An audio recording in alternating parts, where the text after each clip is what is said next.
taasan at walang uurungan. Lahat haharapin ng buong tapang. Kilalanin ang mga palaban. Comedy concert queen Ai de las Alas. Isang linggo matapos ang kanilang unang paghaharap sa korte ng kanyang dating asawa na si Jed Salang, lumipad patungong Amerika si Ai kasama ang kanyang panganay na si Sancho at upang doon mabisita ang dalawa pa niyang mga anak na sina Nicolo at Sofia. Isang pagsasama-sama na mag-iina upang makabanding ang isa't isa at isang pagkakataon para sa komedyana na makapagpahinga mula sa matinding stress at pagod na kanyang ininda mula sa higanting kontrobersya. Ngunit sa gitna ng masayang bakasyon ng aktres, isang intriga ang lumutang. Di umano, kasabay ng paglipad ng comedy concert queen patungong Amerika ang pagsasaayos sa doon ng divorce papers nila ni Jed. Isyung agad kinlaro ng manager at ikinuturing na ama ng box office star sa industriya.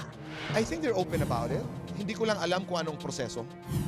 Hindi ko lang alam kung sino ang mauuna. I don't know the technical process, yung legal na proseso. Pero I wouldn't be surprised. Dahil yun naman ang sinasabi, gusto nilang ayusin ang paghihiwalay. Samantala, sa puntong iyon, sinagot na rin ang TV host talent manager ang kasalukuyang estado sa intrigang kinasasangkutan naman ng isa pang palaban na si Gretchen Barreto. Ang big controversy sangkot ang kanilang buong pamilya. Ako ang stand ko doon ay may mga bagay na hindi pinag-uusapan kaagad. May mga bagay na inaantay ang tamang pagkakataon. At minsan talaga magdidepende ka sa kabaitan ng Diyos na ibigay ang pagkakataong yan para lahat tahimik, umupo at makapag-usap. Yung buong pamilya. And that's my prayer for them.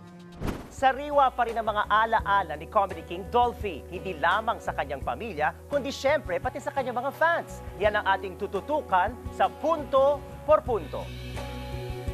Ang latest commemoration. First death anniversary ni King of Comedy Tito Dolphy, pinaghahandaan na ang latest punto por punto.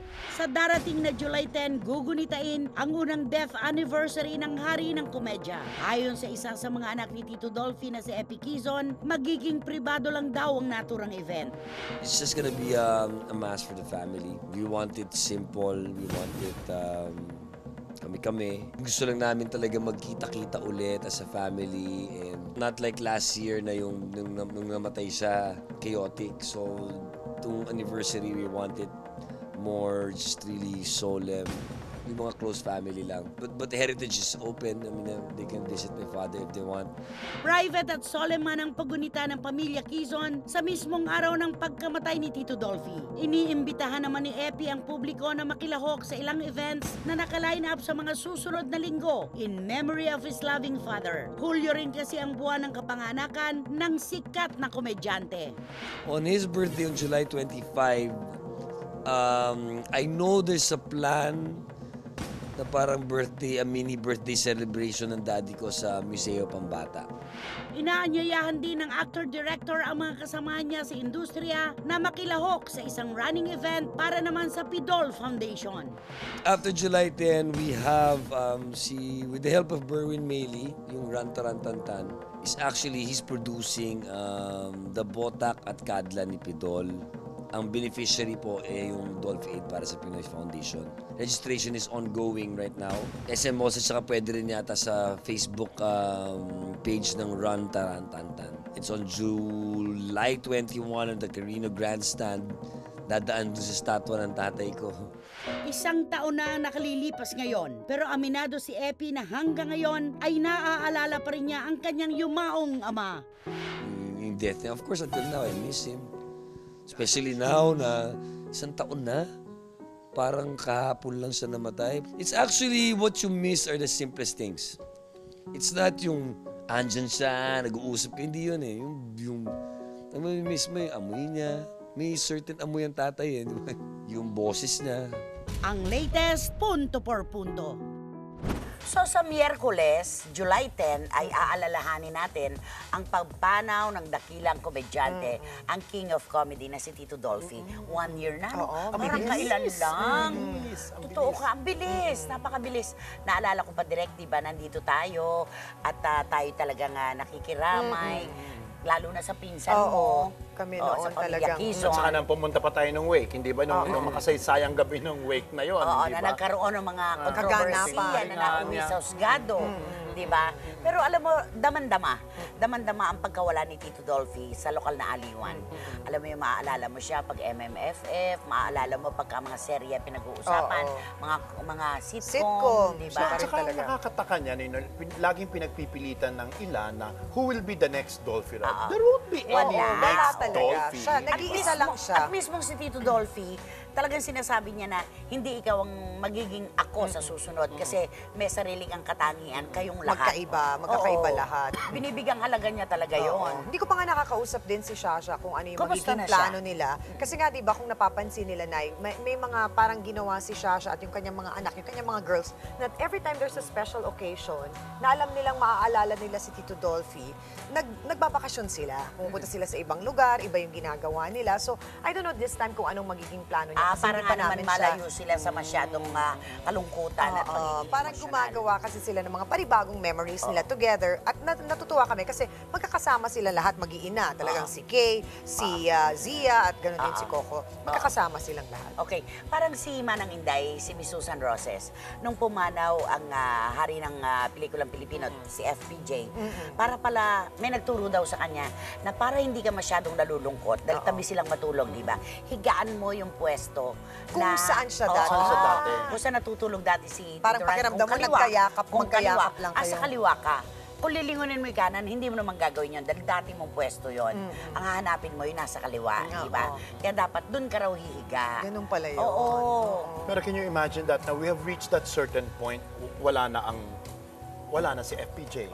Wala na si Tito Dolphy, Dolphy. hindi ba? At hanggang sa ngayon, hindi pa tayo nakakakita ng mga artista na pwede talagang itumbas sa mga naging magnitude achievement ng mga nila. those who came before them, hindi ba? Kung itumbas nga, wala tayong makita. Yung ipalit pa kaya sa Exactly. nilang posisyon. Kanila lang talaga yon. Oo, nag-iisa Sila lang ang talaga. nagmamayari ng trono. Tsaka iba ang kalidad ng mga artista noon. Noong araw. Ibang kalidad. Tama. Oo, talaga. Okay. O, eto Okay. po mga kapatid, eto pa ang iba nating mga bigating panayam. Tutukan na sa pinakakabangang intriga serye.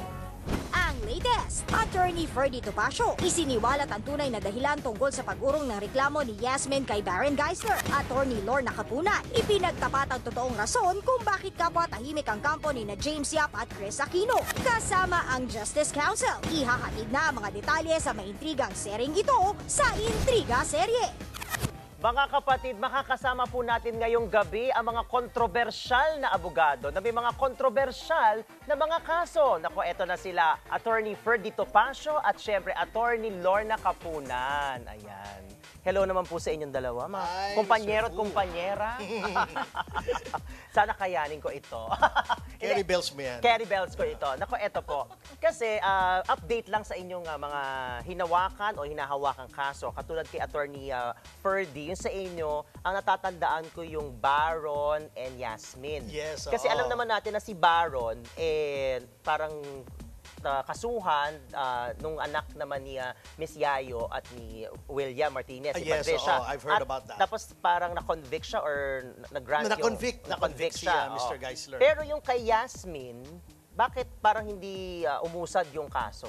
Well, yung kay Yasmin, if I remember correctly, October 2011 ay nagkaroon ng overtures si Mr. Baron Geisler that is willing to offer a public apology. At yan nga ay ginawa dito sa Quezon City sa isang restaurant. It was fully covered by media.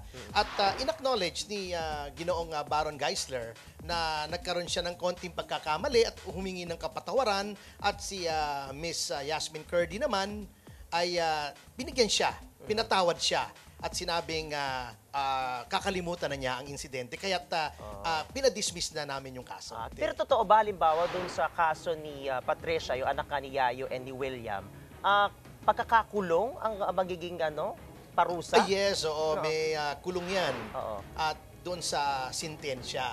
Ay, ngunit yan naman ay appealable pa. Available naman to. Oo, available naman yan. Usually, pagka ganyan, di ba, Lorna, he's released on the same bail noong unang pagkasampa ng kaso. Syempre, eto naman kay Attorney Kapunan. Nako, eto ongoing. Oo, yung kay Miss Chris Aquino and James Yap. So, kamusta na po ba ang takbo ng kaso? May kaso pa ba? Nag-hearing po ba? Recently, nag-issue ng gag order ang korte. Ang ibig sabihin ng gag order hindi pwede magsalita ang lawyers at ang parties, no? Ang pwede ko lang sabihin happy na si Chris, happy na si James at si Bimbi. So parang maganda ang tinatakbo ng kaso. I think the parties and the lawyers nakikinig sa korte na dapat bigyan natin ng halaga ang welfare ni Bimbi. So, yun lang ang pwede kong sabihin. No? Saka mukhang happy na rin yung lawyer. Mukha nga. Hindi kasing happy mo, Ferdy. Naku, sana ma-experience ko ang happiness ninyong dalawa. Sa gitna ng mga pinagsaluhang tawang ito, Attorney Ferdy Topacio may matapang at mapangahas na pahayag kaugnay sa di umano'y paggamit ni Chris Aquino ng emotional leverage sa pagdalaw ni James Yap sa anak nilang si Bimbi. So sana na-smooth out na yung problemang yun. Ang pagpapatuloy ng derechahang tanungan at derechahang usapang ito kasama ang Justice Council muling abangan bukas. Dito lang sa Intriga Serye. Susunod, Victor Silayan wala daw planong ligawan ang sinuman kina Ritz Azul at Yula Caballero, ang babaeng nagpapatibok sa kanyang puso. Pinangalanan na ang inside report, abangan. Hunk actor nagulat at tawindang nang tinutuo ng kaeksena niyang kapwa hunk actor ang kanilang kissing scene sa pelikula. Abangan ang clues mula sa walang kasing sayang si Shalala. Ito at ang iba pang mga nag-iinit na showbiz update sa pagbabalik ng ang latest Top Late.